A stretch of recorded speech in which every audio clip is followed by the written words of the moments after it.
Good morning and good evening. How are you everybody?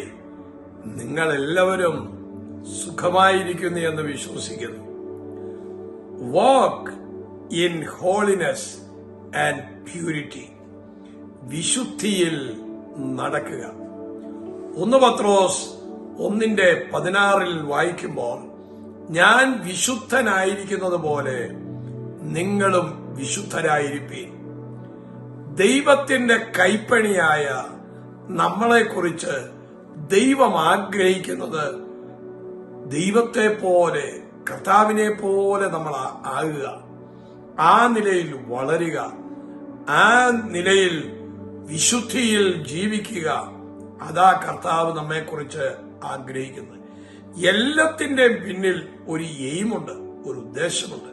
അതുപോലെ കർത്താവ് തന്റെ കൈപ്പണിയായി നമ്മെ സൃഷ്ടിച്ചതിന്റെ പിന്നിൽ വലിയൊരു ഉദ്ദേശമുണ്ട്. ആ ഉദ്ദേശം ഫുൾഫിൽ ചെയ്യാൻ ദൈവം നമ്മെ ഈ ഭൂമിയിൽ ആക്കി വെച്ചിരിക്കുന്നു. ഈ ആക്കി വെച്ചിരിക്കുന്ന സമയം നാം തളർന്നു പോകാതെ, ക്ഷീണിച്ചു പോകാതെ നാം മുന്നോട്ട് അവന്റെ പാതയിലൂടെ ഓടേണ്ടത് ആവശ്യമാണ്. ഹോളിനെസ് എന്ന് പറയുന്നത് കുറെ ചട്ടങ്ങളെ അനുസരിക്കുക എന്നുള്ളതല്ല, മറിച്ച് അത് ദൈവത്തിന്റെ ക്യാരക്ടറിനെ നാം വെളിപ്പെടുത്തുക. കുറെ ചട്ടങ്ങളും നിയമങ്ങളും മാത്രം അനുസരിച്ചതുകൊണ്ട് ആയില്ല.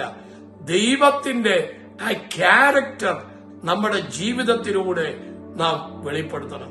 ഹോളിനെസ് എന്ന് പറയുന്നത് അത് നമ്മുടെ വസ്ത്രങ്ങളാണ്. Praise God. നാം ധരിക്കുന്ന ആ ഉടുപ്പാണ് ഹോളിനെസ്.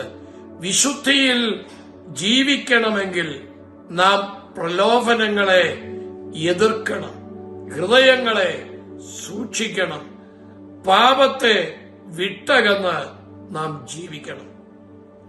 വിശുദ്ധി പരീശന്മാരെ പോലെ സ്വയം നീതി, സ്വയം പ്രശംസിക്കുന്നതല്ല, അവരെ പോലെ കപടഭക്തി കാണിക്കുന്നതല്ല. വിശുദ്ധി എന്ന് പറയുന്നത് ക്രിസ്തുവിനെ പോലെ ആയിത്തീരുക എന്നുള്ളതാണ്.